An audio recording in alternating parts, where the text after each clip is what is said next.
In. So welcome to the Trail Building School. Now, this is typically a 3-hour long presentation where we would be with you in the morning and then go out into the field in the afternoon and learn a variety of different hands-on techniques of building and training. But today, obviously, because 3 hours in front of a computer sounds horrendous, we've cut it down and it's focused on introducing people to trail building. So not only are we going to understand a little bit about what goes into trail so that you're confident and comfortable while you're outside working with other people, but what the days look like, things to bring, that kind of stuff we'll talk about as well.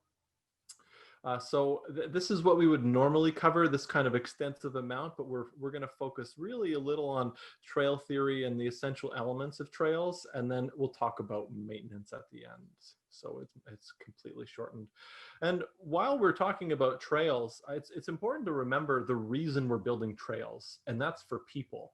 And we need to think about when we're out there, we're doing work, or we're doing some planning, who is it that we're doing this for specifically, and what does that mean for what the outcome of the trail looks like? Because the trails, the land doesn't need the trails, but people do need the trails. So we're people focused. We are community focused first. And a lot of what you'll see in buzzwords on Facebook when we're talking about trail building is it's a sustainable trail, and it sounds really good, but what does it actually mean?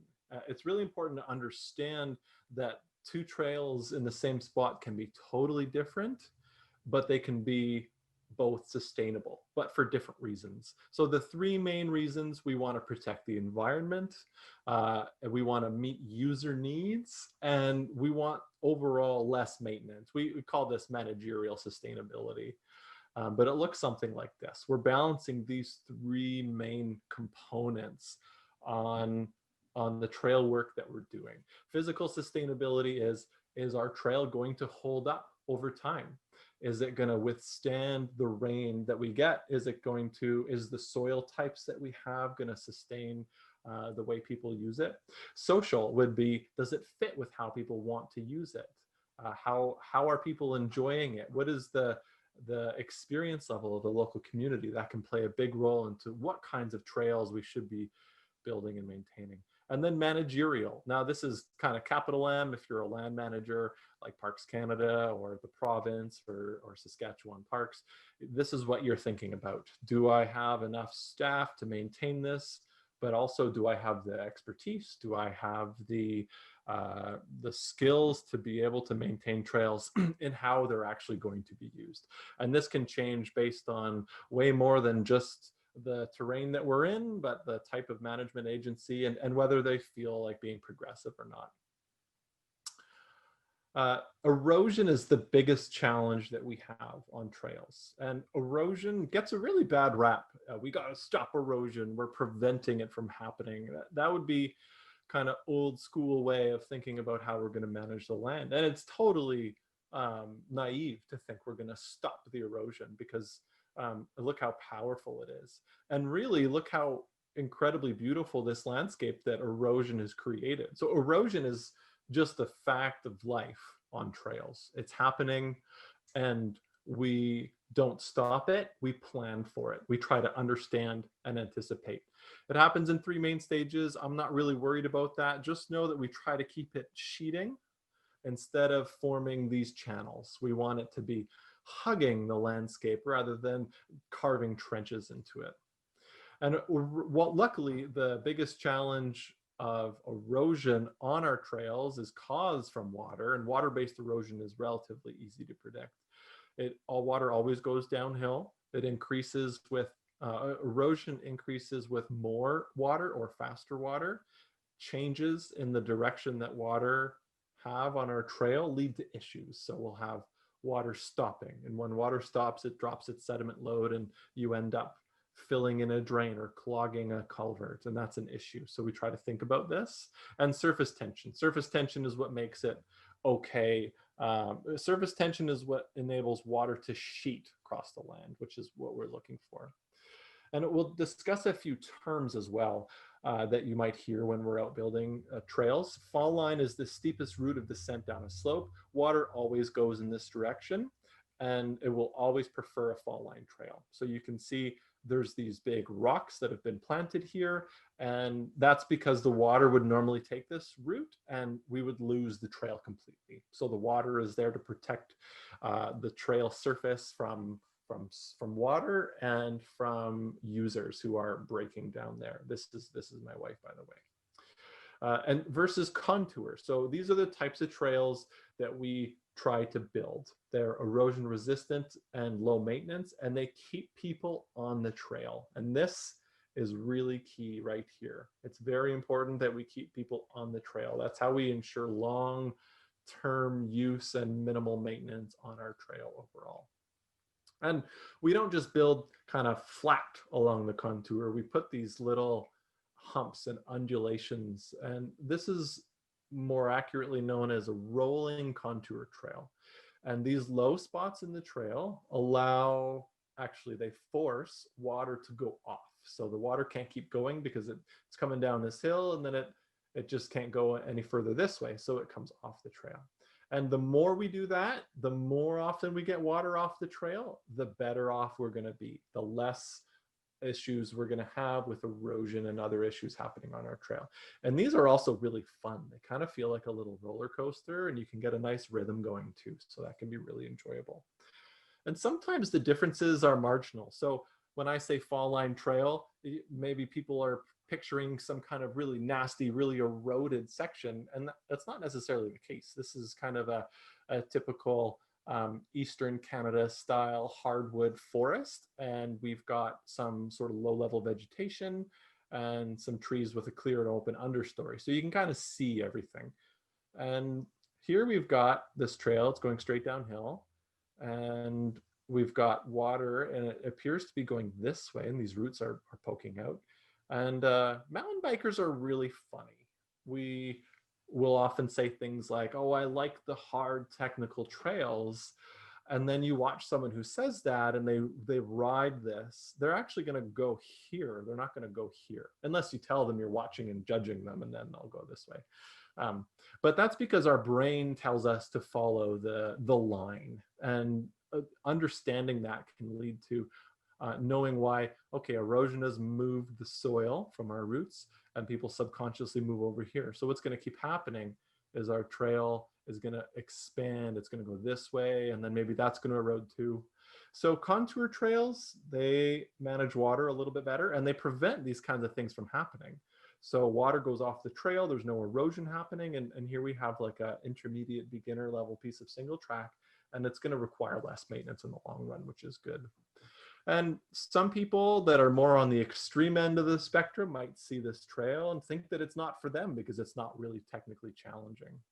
But a sustainable trail is built with a purpose. And if that purpose is to be really hard, then it's important that that trail meets that need. It's important that we meet those user needs, because the consequences of not doing so mean that those people are going to go and find their own ways of making those experiences happen. And they're probably not going to do it as well as a sanctioned and properly agreed upon group will do it. So a sustainable trail is built with a purpose. It's important to remember that purpose. So the key things to think about, and you'll kind of understand some of these as we go, I think, from what I've already said, is the 5 essential elements that we'll talk about. And before we get there, we have to understand how grade works a little bit. And luckily, it's pretty simple. It's just rise over run. And when you divide that out and multiply it by 100, you get a percentage grade. And so this is a 10% grade hillside. And understanding how that works in the field is useful to knowing these 5 essential elements. And so these are not rules. If you see a trail that isn't doing some of these, that's okay. It's definitely not a report card for a trail. It's not going to tell you whether a trail is good or not. It's more of a planning tool, understanding what's probably going to work, what might not work. If something breaks one of these guidelines, it's not important to go and fix it unless it has actual issues. So these will help us understand what we're doing out in the field. And the half rule is that the trail grade should be less than half the grade of the side slope. Now that one's a bit tricky, but if we're on a hillside like this, and this is a 20% grade, so not very steep, and our trail is close to as steep as our hillside, it's more than half. Half would be 10. It's more than half. Water's going to get to it and it's going to want to go down the trail, and that's going to cause erosion. But if our trail is less than half of that, water will tend to prefer to keep going.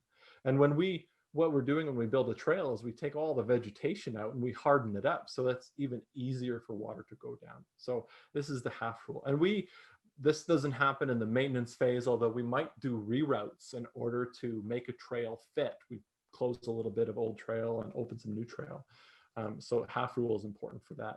And the 10% average is also a planning tool. Essentially, it just says over its entire length, the trail should be around 10% or less. And that feels really limiting until you understand that some of the biggest jump trails in Whistler are about a 10% average. So we're really not losing anything by having a low average grade.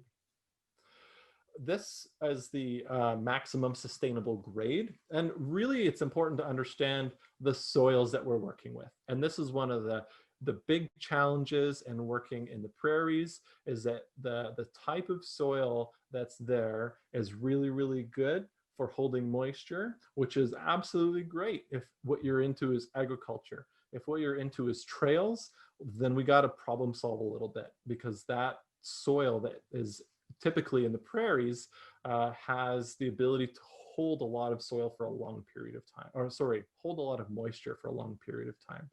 So we might see some areas that are particularly sensitive be around 10% or 5%, or we can find maybe some additives and mix in different things. So you might find some of the work that you do when you're out there is to actually change the way that the soil interacts with water, by bringing in rock or by using other materials that work a little bit better than the native soils.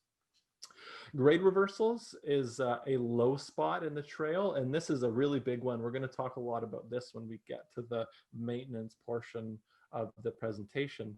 But essentially, instead of having a long sustained grade of 5% where water just kind of travels along it the whole way, we put those little low spots and high spots in. And I described that a little on the rolling contour section of the trail at the beginning. And essentially that's how this is done. We not only say we have a long section of grade to climb up, well, we don't just have one long piece of trail that goes up in the same grade, we go up and we go down. And not only does it get water off, but it makes it a lot more fun, because it feels like a roller coaster. So trail runners and mountain bikers in particular like this. If you've got a lot of hikers on your trail, you have to dial it back a little.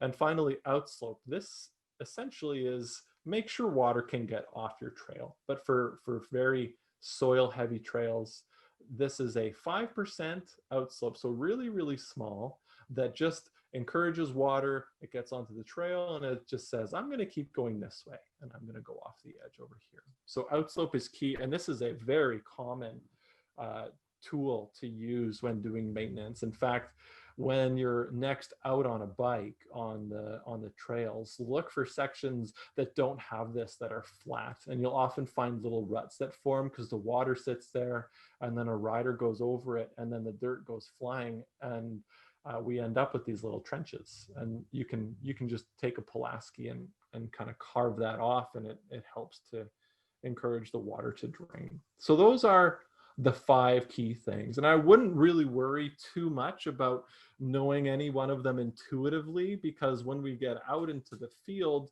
or when you get out into the field, you'll see that each little circumstance has its own unique characteristics. And we often end up having to problem solve. And knowing those 5 things, while really useful and important as background, I think doesn't necessarily tell you what to do in that spot. I have water on my trail. Why do I have water on my trail? You might not know what the best course of action is there just from that. And the main thing we try to do, everything we try to do, is keep users on the trail and water off. And those of you who ride frequently in tall grasslands or short grasslands know that it can be really challenging to do this, depending on how the trails are laid out, because you can see where you want to go. And so there are definitely some unique characteristics that are hard to solve for. Speaking of grasslands, here is one of them. This is Grasslands National Park. And this is probably one of the only ways to really add a lot of character to a trail. Instead of having a straight line, you know, an old cart and buggy path, it would have been right at the top of the hill and it would have been as straight as possible, which is, in my opinion, not very exciting. Instead, we follow the contours, and this is a good example of a contour trail. And we use these little undulations. We can't really quite see what's going on right there when we're on our bike right here, and that makes it more exciting. And it's going to help us stay on the trail and help other people stay on the trail. So I'm going to only be briefly through this section, but it's important to know where we came from. And where we came from is this triangle here. This is time. This is what this represents. And we really just made it up as we went. We didn't follow any kind of proper rules, even though they were available, kind of more from the other side. But as the sport was emerging, here's a new group of people, and they just thought, this might be fun, let's do this. And we're not going to worry about this, because nobody thought, oh, trail maintenance, we can't invent this new sport because we can't do it that way. We weren't interested in listening to that. So instead, we put a lot more thought into the design, and that really helps cut down. So large scale, should my trail even go there kind of questions. And these are the 11 steps. And we're going to discuss only a couple of them because it's not really related to maintenance, but understanding users and control points is something we are going to go through. So users, we have kind of the 4 main types of non-motorized trail users that we advocate for to work on the same network. We've got mountain bikers, hikers, trail runners, and equestrians, and they all have their own particularities. Hikers in particular, and I'm in a beautiful alpine meadow here. I'm in a meadow, and the same kind of issues that you'll see in the prairie grasslands are happening up in this meadow because people can see where they want to go, and they just kind of trot wherever they want, and they end up creating all these little trails, which is actually why I was brought in, to try and reduce some of that. And that's one of the challenges with hikers, is that they go where they want. And that's not to be critical of hikers at all, because they're not making decisions in any kind of conscious way. They just are acting. They're just reacting to their environment, and they're making certain decisions. And it's up to us to understand how that happens. They're looking to go places, not to ride trails or experience things. Trail runners, though they use their feet, are probably the opposite. They're more like mountain bikers. They're experiencing flow. We actually enjoy feeling the flow when we're running, when we're going through grade reversals around berms. Trail runners on the right trails are faster than mountain bikes, so they experience things very similarly to us. And then equestrian, we talked a little bit about that at the beginning. This is a legacy use. In a lot of places, it's dwindling greatly, and some of the challenges are in the scale differences. Horses are huge. Horses have a really high amount of compression and then dispersion through the way that they walk. So you end up with potholes sometimes if your trail's not built properly. So equestrian can be challenging, and we'll talk a little bit about that. And here I have 3 broad pictures of mountain bikers, and really this is to say that the thing that this person wants is going to be different than what this little guy wants right here. They're very different. And it doesn't really make sense to break these user groups apart by the way that they use the trails, but instead, what are they trying to get out of using trails? Is it challenge? Is it fitness? Is it just goofing around on a run bike? We're not even going a kilometer with this kind of thing. Probably very similar categories in both of the other ones. So we separate the ability, and this is my daughter and I going for a little mountain bike ride. Obviously all looking for different things. So that's important. And then we're skipping to control points. This is just to understand when you're out in the woods, we take a conceptual, or in the grasses, I guess I should say, we take a conceptual perspective of the trail should be in the best spots, and it should not be where it's wet and gross. A positive control point is a good thing. So here's like a technical rock roll, positive control point if you want to build a black diamond trail, and a negative control point. This is really wet. This is the West Coast Trail, actually. So lots of negative control points along there, even though it's part of the overall character. So when you're looking at a trail maintenance project, maybe you're a crew lead and you're in charge of your local trail or what have you. Think about, should the trail even be where it is? Should I not try and drain the trail that's always going to be wet? It's a really important thing to think about. A lot of time when I say, hey, let's move the trail, I get, nobody's ever thought of that. Why are we going to move the trail? And this is a maybe positive, maybe negative control point. It's an edge. This is called in trail design, we call this an edge because it's a long change from one thing to another. And if it's a green trail, this is a negative control point because, you know, our little buddy on the run bike, he's maybe going to go off the edge. But if this is a black diamond trail, it could be something that goes along the trail. So I kind of sped through a few things, and a lot of it doesn't seem really related to trail maintenance. Like, when's he going to talk about doing the building? And when is he going to get to the stuff where we're moving the dirt? And it's really important, I think, to know why we're moving the dirt, because what I would like for every person who's out there, even if they're just listening to someone else tell them what to do on each build day, I want them to see why they're doing what they're doing and be able to maybe say, hey, you know, maybe we should do it this way. Not that people who do lead lots of trail crew volunteer days, not that they really want to hear from 100 different people, but I want to make sure that all those ideas have been considered. So I think that's really important.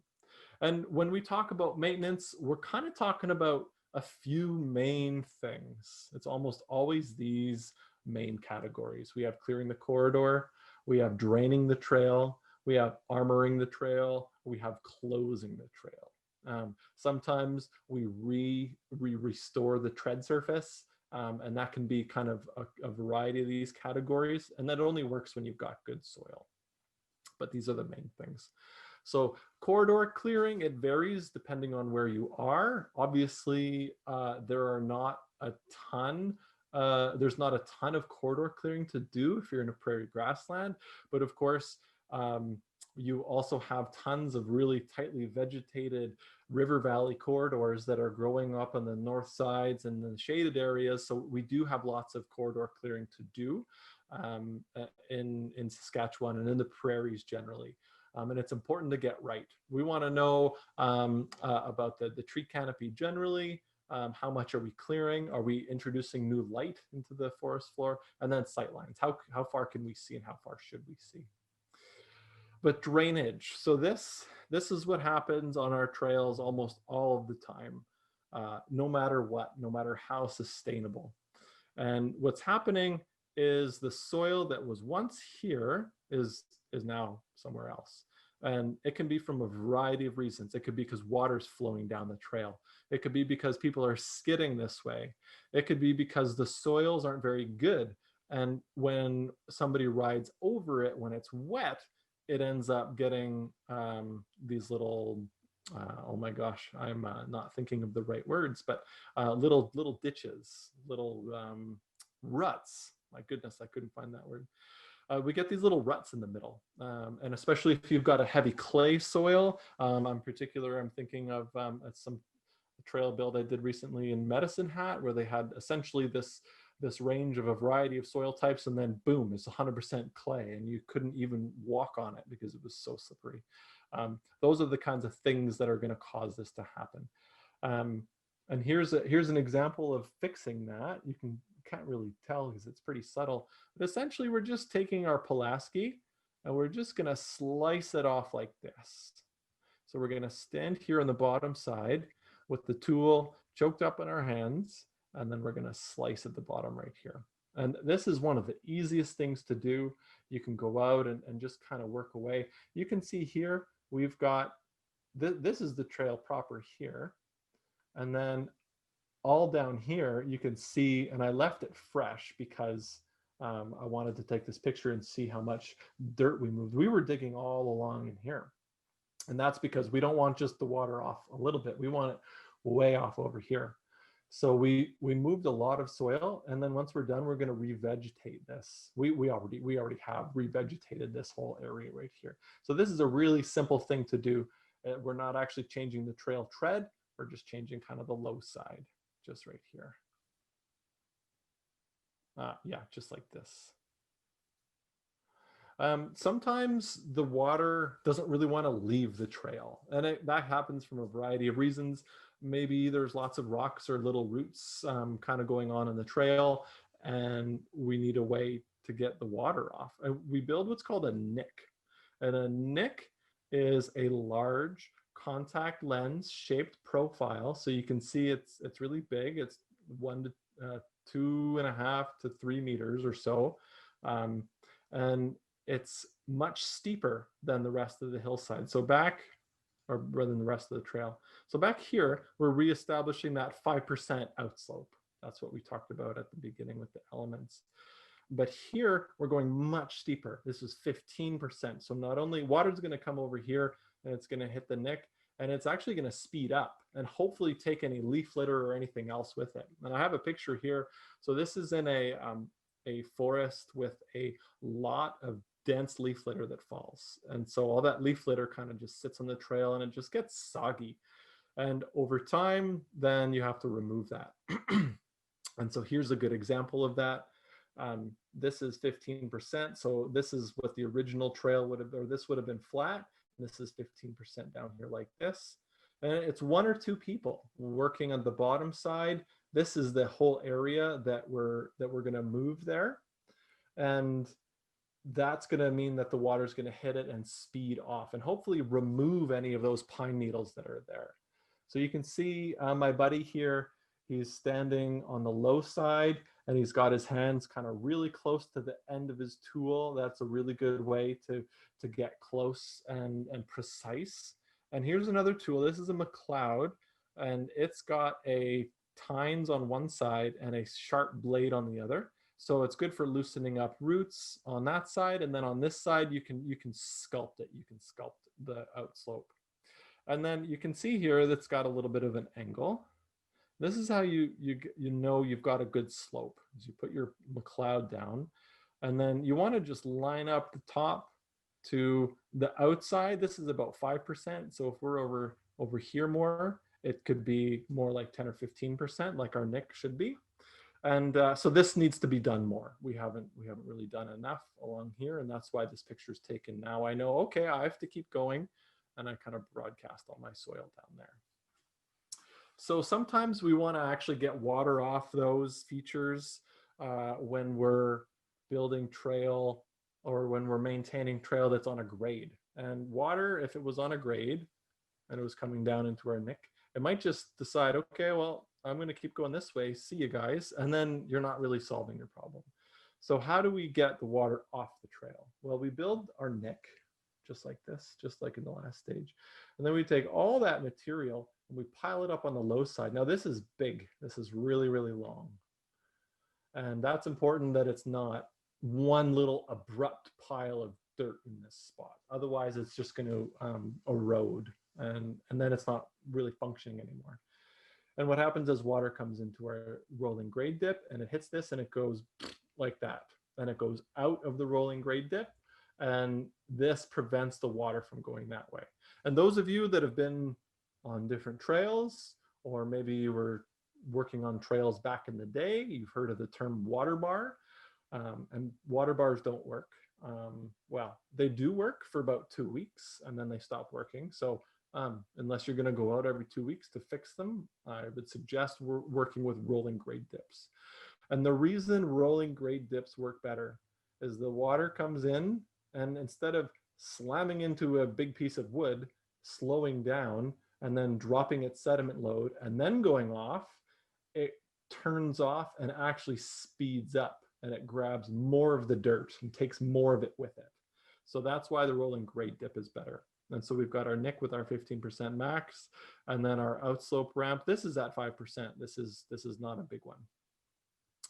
And this is an example of a rolling grade dip, obviously on a unique style of trail in Chilliwack.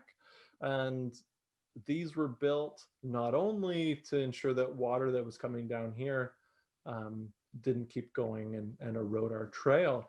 But it actually turned this section, there's one here, and there's one here, and then there's one further back. So these are the little drains that we built. And it actually turned into a jump. So there's a nice big jump that's in this spot, which is exactly what this trail is built for. So we thought about the trail, we thought about the people, and we combined the maintenance feature with something that would be fun, super fun to ride. So all these kids showed up and started riding it a bunch. It was super fun to watch.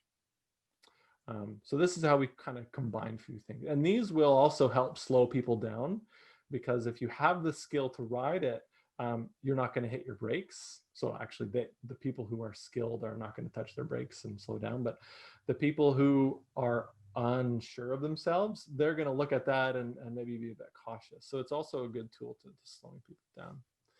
And armoring. This is a pretty common in areas where you've got steeper trails and you want to go down them, or you can't move the trail, so you can't make it more, or you can't reduce the grade. And essentially, we're just digging trenches and filling them with rocks. And you can see this is a really good example of a good part of armoring here. You can see all the rocks are nicely connected together. There are not huge gaps in between. It's relatively smooth. And then up here, well, we didn't think about the water. And so there's these huge gaps. This is actually pretty chunky. And this is on a North Shore mountain, and all the trails filter out on this trail. So you'll ride a blue trail and then you get to this section and this is not blue. So obviously a challenge. So it's important to get it right, because even when you put all this effort in, here's a rock that should probably be right here. Things can go sideways. And this is a little hiking route up here. So how do we do that? So why do we do that first? Technical challenge, because this is more fun when you are looking for that, sorry. We reduce the user impacts and the environmental impacts. If we're doing it properly, then we're not seeing a ton of erosion. Otherwise, you'd see this area down here covered in soil. Here's stone pitching. And sometimes you can't find stone. Sometimes you have to ask for materials to be brought in, which is totally reasonable. Some places will do that. Sometimes you can find recycled concrete pavers when they pull concrete up. They have this really nice texture on the bottom. But the key component is that it's got this really big rock at the beginning, and then it's got all these little rocks. So these are all pitched in together. That's why they call it pitching. And you can see that it's, instead of them being on their flat side, on their face, they're wedged like a bookshelf. And it's like we're looking at the spines of all the books. And they're all tucked in together really tightly. And it's the pressure between all of those rocks that keep everything here working together nicely. These are these anchor stones every 1 to 2 meters or so. And at the picture behind here, you can't really see, we actually don't have any anchor stones, but these are large enough. So these are probably 200 or 300 pound rocks here. And these are the smaller again. And then there's some bigger ones here. What the reason why this blew apart is because there were big rocks, but they didn't fully grab the sides of everything else. So everything needs to be kind of tucked in together nicely. And this can work really well when you have limited selection. And here we have a variety of different projects happening. Here's some imported rock, by the way, and they're going uphill, because that's a common reason for us to change a trail.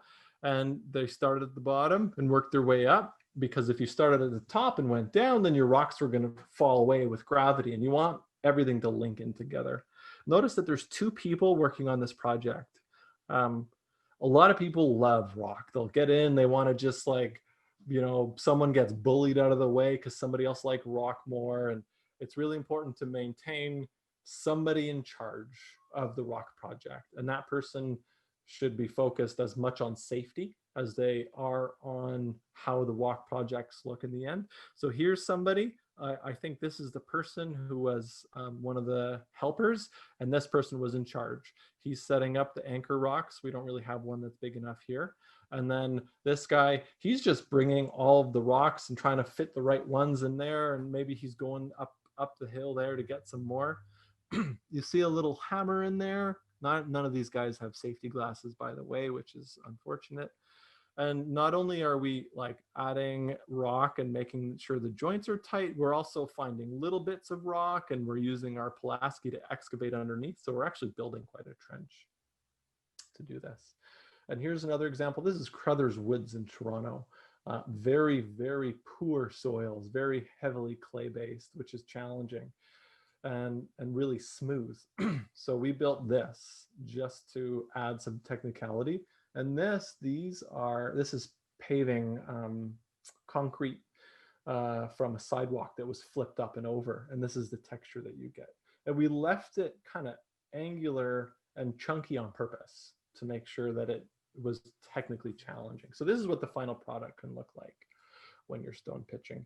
And flagstone is when you have big rocks. So here's our anchor. And then now we're putting our rocks together with their face up. These are heavy and big enough to withstand forces. And here's a good example of that. Here's another one. This is one big hunkin' rock from my project on the West Coast Trail. This is going over a little bit of a drain. And you can see here, we essentially got into rocks that were not quite big enough to be flagstones. These should have been pitched. This one, that's a really tiny one. That one, that's why all of this stuff ended up blowing apart. It could have been built to withstand a lot more time. It could have been built to be as good as this, but that's okay. You can tell hopefully that this photo is very dated. We don't really do it this way anymore because obviously you can imagine one person hits a rock there with the wheelbarrow and this guy ends up getting schmucked. So no wheelbarrows and heavy rocks, not even a bunch of rocks in a wheelbarrow. I'd say the most you can do is in a bucket. If you have one of those 20-gallon buckets from your local home supply store, because then you can't carry too much. The only other option is using a rock sling. I'm just going to check my time and make sure that I'm on target. And one of the big things that we do when we are maintaining trail is we'll open a section of new trail and we'll close the old trail. And trail closure is really hard. This is a particularly challenging area to close because we've got next to no understory vegetation. We can see really far away, so we can't just hide it. If where you are local to is a grassland, prairie grassland, it can be really hard to reestablish those grasses too, especially after compaction. So we definitely have to take some unique approaches to properly closing it. But why do we close? If it's too steep, if it's fall line, if it doesn't drain, I find it way better to just move the trail. And it's gonna ruffle feathers. People are far more sensitive to losing something than they are to gaining it. So I try to remember that we should be replacing it with something that's better, but not just better, generally better in the same spirit of what was lost. So if it was a kind of a fast section of trail, let's make the new one kind of feel the same way. That way people aren't going to get cranky and post about it on Facebook. A gateway identification. So our brains are kind of primed to see these little gateways. And if there was a trail through there, you know, if this wasn't here, I'd think, oh, there's probably a trail there. It's a game trail or whatever. And people just open this stuff up.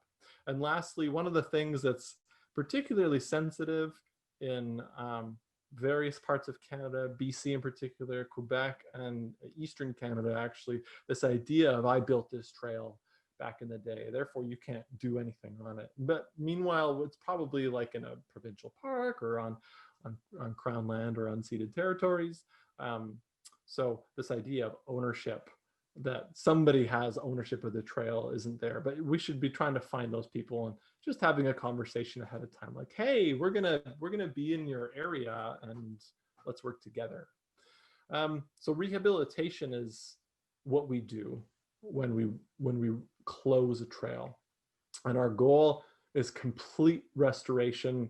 No, our goal is complete rehabilitation, but not restoration. So restoration is returning it to its original state, probably not happening with the resources we have. Rehabilitation is sufficiently closing it so that it will eventually return itself to its native state. So first we scarify. We take our Pulaskis and we dig in the ground and we loosen up that soil that's been compacted over a long period of time. One of the challenges with that is we end up loosening soil that's on a fall line trail, and we need to actually prevent that soil from going downhill. So there's different ways we can do that. We can do it with trees. So here we got my my buddy Dan, and he's kind of planting this dead stump just on the old trail. And what's that's going to do is it's going to stop the soil. It's going to hit, the water's going to hit that, and the soil's going to stop there rather than eroding all the way down. It'll also decompose and provide a source of nutrients over time, and hopefully it restores itself kind of to its not natural mossy location. With grasses, because you don't have trees or things like that to replant, or ferns, we plant a lot of ferns in the West Coast, and we kind of move a lot of different kind of bushes in different places. It might be a bit more challenging. So importing something in order to stop that erosion from happening will go a long way to helping to stop people from going on that trail. Our eventual goal is that people don't want to use that trail. So we revegetate, and then we think about how the water is going to go. And so that's rehabilitation. And I just wanted to put construction here because I think it's important to understand. I wanted to do a time check to see that I have time. I was going to go for an hour. They didn't really give me any guidelines, but if you're like, no, stop or keep going, you can let me know, or you can just fade away. I'm not going to come after you afterwards or anything. So we didn't talk about construction because this was geared as trail maintenance, and I hope we kind of had I gave you a good understanding of what that looks like. But construction and maintenance, they're very similar, and so I'm going to go through some of my slides on that as well for the next little bit. Vegetation, when we're moving vegetation, some other things to consider, and this could be with that other slide too, is invasives and protected species, knowing them. Removal restrictions and timing. For example, if we're removing trees, we don't want to do it if there's wildlife nesting issues in the canopy of the trees, and you can find out about that from the local land manager that you're working with. And roots, when we're cutting in roots, we really want to protect and preserve the trees that are far enough off the trail, and that's what these ladies are doing here. We've got, this is in Newfoundland, and so this is all a bunch of fairly stunted trees, but they're also sensitive. So we're excavated all the soil around it, and then we've added our root or our rocks in here. So this is going to be kind of a pseudo rock armored section that you actually aren't going to end up riding on the roots afterwards, because that would kind of lead to their further decline. But these rocks are going to bridge over top. And you want to make sure that you're cutting outside of 3 times the diameter of the tree. And if it's smaller than your forearm size, you're good to go. You don't want to take out more than 1/3 of overall roots or more than 1/4 on one side. So we actually, for the most part, obviously you can see this little guy, we protected all the major roots on this tree, which is nice. Clearing the corridor, also a maintenance task as well, but we do that in 3 steps. So the first step is to limb the tree. So we cut it maybe back here, or this guy's got it right here. And we do a small undercut. So that's what this guy's doing here. And then we cut down from the top. And he's actually leaving, it looks flush, but there's actually a couple centimeters of space there because it's important to preserve the collar around, we call it a collar. It's important to preserve the stem of the tree. Arborists call this the stem, not the trunk, I guess. And so leaving that out a little bit is really important to help it close over, prevents the tree from getting any disease and rotting away.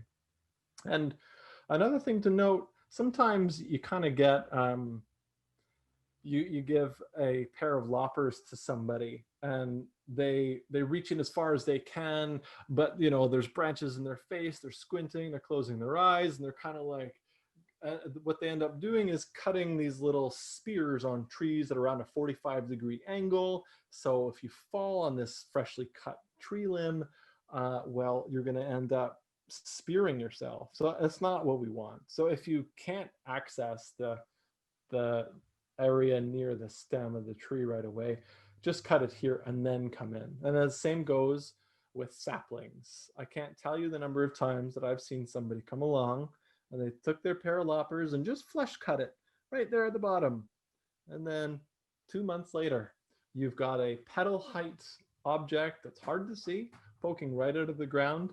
And I do know people that have broken their necks having been launched from landing a petal on something like that. So we pull this sucker out of the ground and it looks pretty cool when you're done. So you cut it at your knee or your hip height, and then you lever that guy out. Using a Pulaski down underneath works really well. And then we backfill. We fill it with dirt that we found further down. So this is in Red Deer, and I really like this picture because it shows me a few different things because of the color of the soil. So we have our kind of sandy, silty soils that they have there. We have our trail tread here. So you can see this is all mineral soil here. It doesn't have any of that organic component. That's all up there. And you can actually see it kind of goes from this darky red here to like a lighter color. So we do see a change in the strata. But this is a full bench tread. The entire width of this was the ground underneath. It's not soil that's been kind of piled up from there. This is the main way we construct single track trails. And when you're doing reroutes, which are often a part of maintenance, this is the kind of thing that we're looking to do. So some key terms here. We've got the back slope. That's about a 45-degree angle. Sometimes it can't be that shallow because there's maybe tree roots here or something. So it can be a bit steeper, but you want to make sure that it's rounded. You can see we've got our organic material here and here that was on the original hillside, and we're not using that. This is fully mineral soil, which is really key. And sometimes that's a couple centimeters below the surface. Sometimes you're meters until you get to it. And when you get to that point, you end up building a different kind of trail anyways, but you should know that there's a variety of different depths that you get to. And these are the critical points. You can see this is kind of a sharp edge, and it's important so that you can see the bottom of the trail. So that's kind of a rounded but the defined edge. And same with up here. You can see that right there. And that's out at 5%. So how do we do that? Well, we typically start with pin flags in the ground like this. And then a single track trail width is about 1 meter. So we take our tool and scratch a line in the top up here. So now we've got our top and our bottom. And then we take a rake. It's actually not, there's no little drawing for this part, but we take a rake. And if there's detritus, which is a really fancy way of saying leaves and other pine needles and such things from the forest canopy, we remove it and we rake it uphill because we're actually going to use that at the end. If you're working in grasses, there's no detritus really. You're just excavating, you're just going to the next stage. Oops, too bad. And then we excavate. So we're digging the tread and we're digging it straight down like this. We're going past the organic soil and we're broadcasting. That's one of the options. Broadcasting is spreading it out so that it's really nice and thin. I'm going to go back 2 slides here. You can see there's no big piles of dirt down here. It's all nicely broadcasted and spread out. Now, this is a forest, and it's totally different when we're building on, I'm actually going to go back to one of the earlier slides to design here. Oops. No, I think I went to, there we go. You can't really broadcast over this because the grasses are not thick enough. You can see that there's some of it there.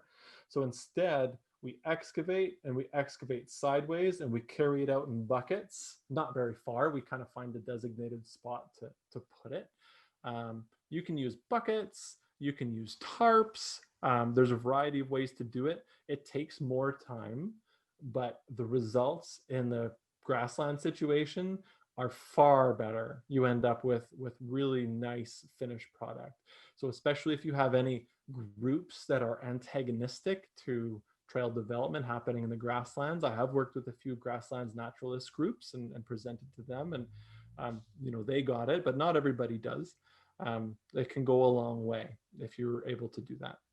So once we've done the main excavation for the trail tread, we move on to the back slope. So we cut that 45-degree angle in, and then we sculpt the outslope. So our 5% grade right there, and then we're compacting and tamping, and we end up with the final product that looks like that. One of the things that happens a lot and doesn't really work very well is partial bench. So once you start digging, you end up kind of losing track of where you are. And then a bunch of dirt ends up down there. It looks good because you're piling this mineral on top of the organic stuff right here. And you kind of have something that's steeper. Like this is steeper and it's not compacted. So over time, this is going to slough. It's going to fall down and you'll end up with just a really, really narrow little bit of trail. And we don't want that. We want to have full bench. But one of the main things we can do, if there's no other choice, for example, this honkin' tree root, is we build a retaining wall. So obviously you can imagine this is far more time consuming than building regular trail. So I try to put my trail on the top of trees. So they go on the high side, kind of like how this is up here and that's up there. That goes a long way, but sometimes you just have to go through and you can protect the roots. So main differences between contour trail and flat. The water goes wherever it wants and people go around it versus the water keeps going here and we end up with a nice draining trail. But sometimes we have no choice and we end up having to go through that kind of a section. I'm just checking my time, a few minutes left. So raised tread is one style of trail building that you might have to come back and do in an area that, well, it's just wet all the time. There's a couple different ways we do that. Generally, we're taking a bunch of rock, we're putting it on the trail tread, and then we're covering it up with dirt. And the water can actually percolate back and forth underneath. We can use certain kinds of soil, get a bit of extra traction. This capping is important because these rocks aren't really big enough. This isn't stone pitching. This is not armoring. We're actually using it as the trail foundation and we're lifting the trail up. So turnpikes, causeways, and crowns, don't worry about that. Essentially, it really matters as to whether you're digging a ditch on the side or not. Those are the kinds of things that you'll see when the trail project is really particular, where you've got really big long-standing issues, or just kind of the problem solving you end up doing, because all of these things, they might seem like they make perfect sense. And we could go out for a hike right now and look at some trail and well, I'm not sure what we would do on some of it right away. We'd have to talk about the different options, what we could do. So it's not always self-explanatory. And that's why these kinds of things come in handy. But it's not part of the workshop for today. And I think you already saw my goodbye slide, but I'll go ahead once more. Thank you. Thank you for coming and listening this evening. And I hope you enjoyed it. Does anyone have, we have time for questions if you guys have questions. I don't have anywhere to be, so. Hey, Jay, how's it going? Good, how are you doing? Good. Hey, I was part of the webinars you did earlier in the year. Yeah. Are they going to get posted onto the website at all? Yeah, they are. My apologies for the delay in that. I have a volunteer that's doing it and he got busy with his other stuff. So they are getting posted, I promise. Cool. Yeah. I'm glad you're excited about it. So thanks for busting my chops. I shared the working with land managers one. I shared it with the land manager and the staff that I deal with quite a bit too, just to sort of educate them, just to help them out along too. How'd they like that? They really liked it. Oh, good. So I want to get them the links for the other stuff too. They just weren't able to attend the other ones. Yeah, I mean, if there's a particular thing that they need to know that I could help with, I've done a number of custom workshops, and actually one that dealt a lot with grasslands, and it was the firing round. The grasslands naturalists were there and giving me making sure we knew what we were doing. Was that Grasslands National Park here? No, Grasslands Naturalists in Medicine Hat, actually. They Okay. had some concerns with trails and mountain bikers, and it was very genuine talk, but they hadn't really been exposed to the way we do things. So it was good to hear. Big eye opener for them. Yeah, I hope so. Yeah, that, and I was with the city too, so that worked out pretty well. But yeah, if you have any further questions, you guys or Laura, who's also on the webinar here, my email is aj.strawson@imbacanada.com, or you can find me on our website too. We do all kinds of different workshops that might be useful, but I hope you enjoyed today's webinar. Thank you. Yeah. Thanks, AJ. No problem. Well, we have Laura and Laurie. Huh. Yeah, we bike together too. Oh, you do? Oh, okay, Yeah. great. We're the duo. You're the dual. Awesome. Well, thanks for joining, guys, and best of luck. Well, go ahead. One quick thing, AJ. Yeah. In your mail out last weekend, there was a comment, or there's something about a federal trail grant. Yes. Do you want more information on that? Yes. Okay, so it's a bit tricky. Essentially, the way it works. Okay. What? Let me just fire you an email. Oh, I'll just tell you right now because you have my attention. So, the way it works is the provinces get money from the federal government for a variety of infrastructure, and the federal government turned around and said, "We're going to give you money for things that include trails." So, to get money, the province has to get a list of projects, and then they have to go to the federal government and recommend and prioritize them for completion. So there's a number of steps. The first is having a trail project that's shovel ready, something that's approved. Mhm. And then the next step is taking that, and maybe that's at the municipal level, and then taking that to the province level and the office that deals with infrastructure funding and saying, hey, ask for this money, and then they have to do it. So we are going to play a role if we get a good number of, if we get good projects through this. We will work with the provincial offices to try and encourage it to go through, but we can't do that in every province. So if you want to try and get it, also see how many other clubs you can connect with that might have something, because then I'll be working in a couple provinces probably. What about, is it only municipalities that are eligible? No. Or are provincial parks eligible for it? Yeah. There'd have to be some, provincial parks for sure. There'd have to be some pre-existing agreement, because the money is going to go from the feds to the province and then from the province to the project. So if the province has a rule about giving or not giving the money to that entity, then that's going to impact whether you can get it or not. Yeah. But if it's to a provincial park, I think for sure. Sask Parks is not very well funded from my understanding. No, they aren't. Yeah. But could they work with a mountain bike group and basically use the funding for their trail development if they've got shovel ready projects? Totally. Yeah. Slap their logo on it. If they go up to, and even better if it's a provincial park that has some kind of connection with the provincial offices that deal with infrastructure funding, because then they can say through their own mechanisms, hey, let's get funding for this stuff. And maybe it percolates through Sask Parks generally. No, cool. I'll have to have a chat with some of those guys about that then. Yeah. Make you more girly if you're going to talk. There we go.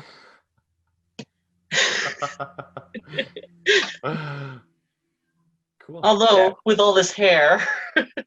Oh yeah, I'm in the same boat. Yeah. Yeah. COVID hair. Yeah. No, I mean, and I know, like, for my stuff, I've got there's shovel ready projects. We did the same thing, whatever, 5 years ago when there's that NTC funding. Yeah. Took advantage of it at that time. And Yeah. is this federal grant? Does it have to have matching dollars, or is it sole funding? It's 80%.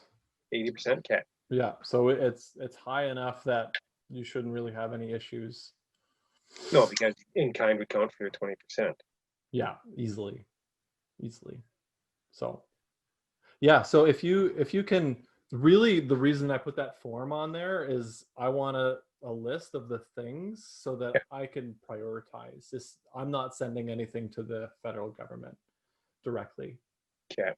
Yeah. So when are you moving out to the prairies? Because we need somebody to lead trail. Oh, yeah, I was just thinking about that the other day. Yeah. Well, actually, we're looking at houses right now, and man, 7 figures is a lot. So, it's not farther away than I'd think, maybe. You're in Squamish, aren't you? Yeah, I'm in Squamish. Yeah, we're probably not going anywhere, but man, you can't really buy a lot of house with less than $1 million here. So, anyway, Yeah, the price of living in mountain bike Mecca. yeah, no kidding. So, yeah. Yeah. Okay. Well, I'll let everyone go. It's good that you all know each other anyways, because we are rambling along. I think we're all going for a bike. I think we're all going for a bike ride tomorrow night anyways. No, I'm gonna Zoom. Laura and I are on Zoom again. Okay, you You're guys. busy. You're by yourself. No, Joss is coming, and I think Crystal will be there. So then you gotta. Oh, and Chantel. Yeah. You can give them heck for not being on Zoom this week. Anyhow, Well, I hope you guys enjoyed it, and Very much. yeah, look forward to hearing about those projects you have there. Yep. Rob. yeah, no, we'll definitely chat at some point, AJ. Great. Yep. Sounds good. Have a good night. Thank Yes, you. sir. Thank you Yeah, very no much. problem. Bye-bye. Bye.